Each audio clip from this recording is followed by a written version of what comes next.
Happy Monday, everyone. Here we are in a new week, the 22nd of May. I'm going to start quickly by showing you the news that we're expecting this week. And we have a quiet day today, so I expect just a regular quiet Monday. There should be some move today. Generally, it's fake move Monday, so whatever the first half of Monday does, the week continues for the next 3 days, Tuesday, Wednesday, Thursday, in the opposite direction. So today we should be having a quiet day. We'll see if there I'll show you the back tests, which I believe are the move to the upside, and we continue downside. However, I'll show you both levels for BTC and ETH. Friday's session didn't record very well. I could only save the first part, which was the ETH analysis. So today I'm going to start with BTC. There's not much that has changed, and I've updated the Discord chats. Again, we are in between the levels where we haven't really gone anywhere. The movement has been minimal. Over the weekend, there have been some back tests, some relatively small range of spikes, enough to trap some liquidity. But we have long-term 1 month and 3 month liquidity for BTC in different places. Anyways, don't want to give you too much at the start because we're going to unpack it throughout the analysis. So today, quiet day, no big news coming from the States or from the Eurozone. Tomorrow there will be a lot of news, the Eurozone, the GDP, so the euro, the pound, the USD will have the flash manufacturing PMI and the flash services PMI, and there are price indexes, level of diffusion index, yes, and they indicate what's happening to the economy, if it is expanding or contracting. And we know that they trade against each other, so if the euro is growing, the dollar will be coming down. If the dollar is coming down, the coins are lifting. That's generally how they work, but they have been quite abnormally correlated in the same direction lately. The DXY and the coins, they've moved in the same direction. So I would only use these times as moments when the market can get volatile, and if you haven't placed trades before those moments, after those moments is the best time to place a position, when the market has absorbed the information. If you have trades before those moments, secure your profits with a stop loss, or secure your position with your stop loss, because there might be intense volatility around those moments. All these red flags bring volatility to the market. So tomorrow looks like a pretty eventful day. Wednesday, we have the FOMC meeting minutes at 9 p.m. and we know that is a roller coaster. We do have some red flags from the GDP area and from the New Zealand area as well. But the FOMC minutes, as you probably know, they are a roller coaster. So it's wildly volatile during those times. Same rules apply. Like, I have two positions open, two short positions open, one in ETH and the other one in XRP, and I will be securing both of them before those minutes come out, because I'd rather be securing profit and reevaluating for a possible position than being spiked out of my position without a profit. So be mindful, Wednesday 7 p.m. UK time is the big time to be watching. And Thursday we don't have any news from the Eurozone. We do have the USD GDP and unemployment claims. It's going to be very volatile. Friday, the core PCE index, again an indicator for economic expansion and the inflation. So we do need to see what's going on this week in terms of the economic climate. As you probably know by now, if you've been listening to my videos, I'm not a fundamentalist. I take what's happening in the fundamental area and mind my trades. So that's how I'm watching the news. I don't trade based on news. I don't trade based on liquidity. I trade based on the TA, the analysis that the charts are presenting. So I'm just using my indicators and my levels of support and resistance to assess a direction. And then I use risk management to ensure that my position is secure following that direction. So what do I have for you today for BTC? There we are. So here is the daily outlook. As you can see, and again, I've been showing you contradictory information. I'm going to start with the weekly.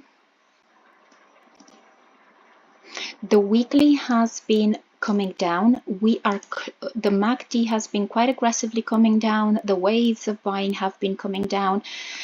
We don't have the crossing, and we are quite, if I am gonna remove the drawings, we are quite close to having the 20 cross over the 55.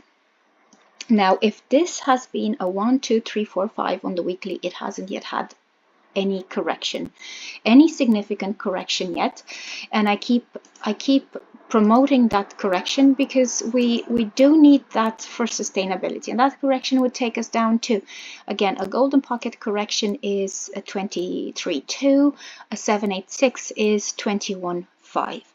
So both of these would be levels that would ensure a sustainable lift. So the market has collected plenty of liquidity from here to ensure that it's going to go up and continue the lift. But at the moment, we haven't had any such correction. We are, though, keeping the support of the 55 on the weekly. We've backtested when we've held it. We've backtested and held the 20 EMA, then the 55 EMA. So it looks like there is support. However, the MACD and the stock on the weekly are down. They haven't, the MACD hasn't crossed. The stock looks a little bit level now, more level than it did on Thursday, but it's still downward. Now I'll change to the daily. The daily is quite, how can I say, the opposite in a way, because we have the MACD waves on the selling side that are decreasing. I shouldn't have added this, I had it already. And the MACD seems to have bottomed out. So with the MACD bottoming out and the daily stock coming up, we might think that we have some chance of a lift, and that chance of a lift, I believe, is 50-50. Where we are right now, I believe we're 50-50 between a lift and a drop. Why is that? Because we haven't gone anywhere. We broke the 55 EMA, and then we slowed down for a long time. So here's where we broke the 55 EMA. We back tested it, came down a little bit lower. So from the back test I showed you on Thursday, we only moved down 3.5%. So from the back test of the breaking of the 55 EMA on the daily, we've only seen a 3.5% drop, which is not significant enough, in my opinion, to call a direction or a breakdown to the downside. I am thinking that while we are below the 20 EMA on the daily, there is more space to move downwards. Below the 20 EMA, we are moving downwards. So moving downwards is my first choice, but we do have a 50-50 chance of spiking up, gaining support above the 20 EMA, continuing up to the 32K, maybe even 35K, or spiking down, breaking the previous low here, breaking the previous 25.7, 25.6, moving down to the 24 or 22K area. That's my next level of support and correction. And I will be using this structure because again, this is the most popular structure right now in the TA world for BTC. Here is the famous head and shoulders. Here is the support and resistance line. Here are the daily EMAs. We regain this support line, we regain the 20 EMA, then this structure is no longer valid for reversal. This becomes a consolidation structure for a lift. And the resistance is the 31K area. If we break the 31K area, or 30.8 to be more precise and have an earlier signal, if we break that area, we're gonna be heading up towards 31K, 35K, 32K, 35K, of course. Not 31 would be the confirmation. So, of course, I'm looking at this cross, the 20 coming down over the 55. Not once has it come down over the 55 and not had a correction. So look at this spell.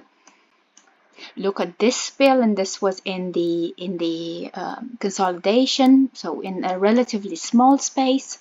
Look at this spell. Look at now. Here is where we were in between. We were in the middle of this bull run, and this was a little bit more difficult to assess as a crossing because it's between the two peaks of the bull run. So I'm taking this as an exceptional behavior. So if we're looking at the past 1, 2, 3, 4, 5 times the 20 came down over the 55, it had a significant drop. Sorry, 4 times out of the 5 past times it had a significant drop. Could it be a consolidation and we'll see it flicking up and continuing to the upside? Yes, it could. That's why, again, I'm saying 50-50. That's the setup. That is the setup. We are at least a breakout and a back test away from any direction. Now, we might go up one more time and come down. The back test of the support has already been made for the continuation, but we're not going anywhere. Generally, when we're not going anywhere, there might be another spike.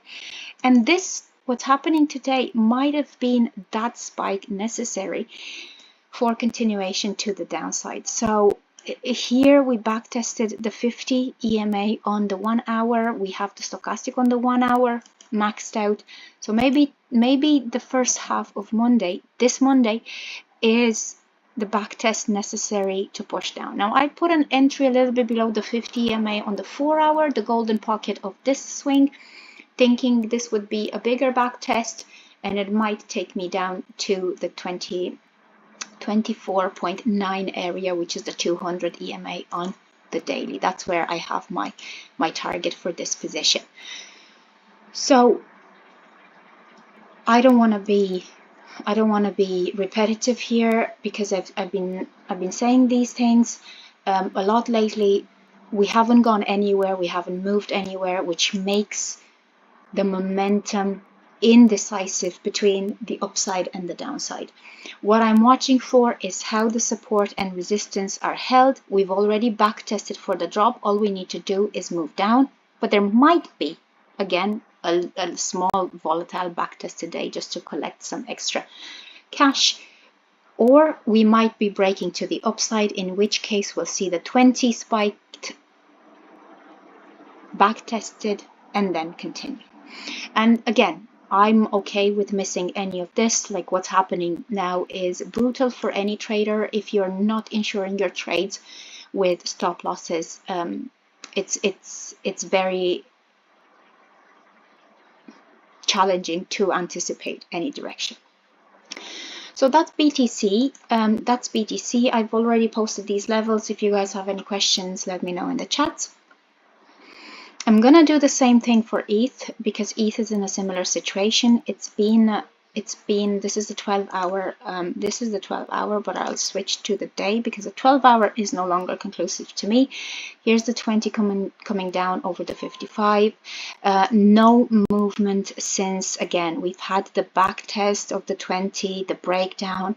We've had minimal over the 3 days after the back test. We moved down 2.7%. That's not enough to call a trend, not on the daily time frame. So not, and again, not for crypto, because crypto is notoriously volatile. So this would be the levels that I'm watching: the 20 EMA on the daily, 1840. We gain support on the 1840. We're going to continue to the upside. After all of this consolidation, we're going to continue to the upside. Same for the drop. Now, I did a more detailed analysis on Thursday, but I'm going to show you. There we go. I'm going to show you the main ideas. So what we're seeing right now is a possible M or W pattern. So I'm taking this peak 1850, 1850, 1840. That's the 20 EMA and the 20 MA on the daily. They're quite close in levels. So what we see right now is if we follow the red line, it is an M pattern. We might see a back test to the 20. We might see a back test to the 50. We might see all of that. I thought the back test to the 50 was more certain, but now I'm gonna put it down to the 20 because we haven't really gone anywhere this weekend. So that would be an M pattern taking us to the 200 MA on the daily around 1580, 1570. The W pattern is the accumulation pattern, breaking the 1840, consolidating above it, breaking the 1890, consolidating above it, and then moving up to the 2000 area. Both of these could be very profitable trades, so don't worry if you miss. This is a 22% move upwards, so if you miss the first part of the trade waiting for the backtest, this is an 11%. It's still very, very profitable to follow the move after the backtest. I do have a short position in ETH. I think the short is more likely. Here's my stop loss, here's my entry. This was an entry that I built up. I had it initially here at the 18, I believe 1825. I DC'd in here, which brought me a little bit lower, but I moved my stop loss a little bit lower as well, just to make sure I'm not risking too much. And that would be my short position following down, and my target would be the 1700. That would be my local target, and that is I'm following the same principle as for the BTC. For the immediate target, the 200 EMA on the daily. So rather than the 200 MA, which opens a bigger space, a 200 EMA, because I'm pretty sure we will make a little bit of consolidation around that level before coming down. Anyways, that was the conversation that I wanted to have this morning. Watching, patiently waiting, securing your positions while this is moving. On Friday, the SPX closed with a down candle, and we know that Friday moves continues on Monday. So it's likely to see it's likely to see today's SPX opening with a down move, which will pull us down into that correction for the coins. If like that correction can continue into a weekly downtrend, but we do have a lot of volatility coming this week, tomorrow, Wednesday, 7 p.m. for the FOMC meeting minutes. Even though it's something that's already been said, they still bring in volatility. So we need to see if the move today turns into a trend, and that is only confirmed by breaking the previous lows. So the down move today, which I anticipate at the start of New York, down move today could turn into a downtrend if it breaks the previous low at 1740. Breaking the previous low, we have a move away from this range. The same for BTC. If we're breaking the previous low at 25.7, we have a move outside of this range and we're likely to continue down.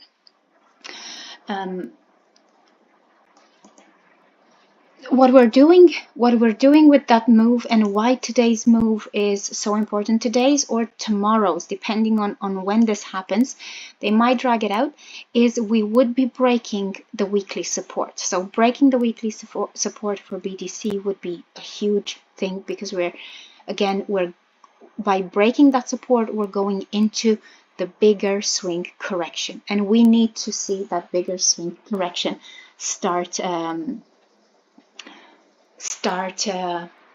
we need to see that bigger swing correction start happening. If that doesn't happen, this is just consolidation sideways for another lift up. It's as simple as that. And as a trader, I have the patience to let it show itself. I do think that the move down is more likely, but we haven't gone anywhere. So at the moment, after all this sideways, I've reduced my expectation to a 50-50 move to the upside versus the downside.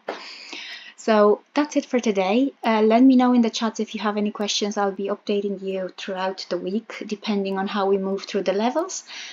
And if I do make any changes to my positions, I'll let you know. Have a great week.